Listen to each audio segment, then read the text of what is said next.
The final lens that we use when we're looking at clients, customers, suppliers, buyers, is to think about the pressures that each individual might be facing. Because if you understand what the pressures are that somebody's facing, then obviously you have the potential to help them to address those pressures.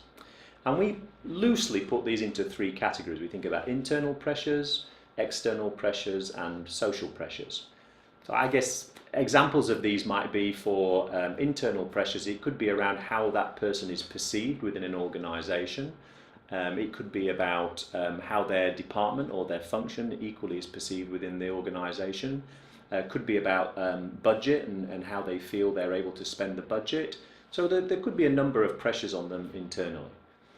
Externally, it could be about the market, what's happening in the marketplace, how their organization or their product is perceived to compare to their competitors, and could even be around regulatory pressures that exist in the external market. So things that are not within their control that are happening externally.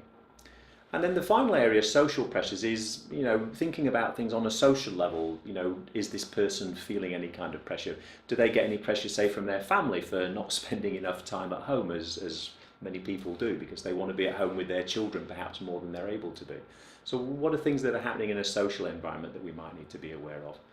And I think adding the pressures to the role that people play, to the type of buyer that somebody is, and to what their motivation is, starts to give you a reasonable picture of the person that you're dealing with, so that when you then put your messages together, they actually are relevant to each particular buyer, client or customer.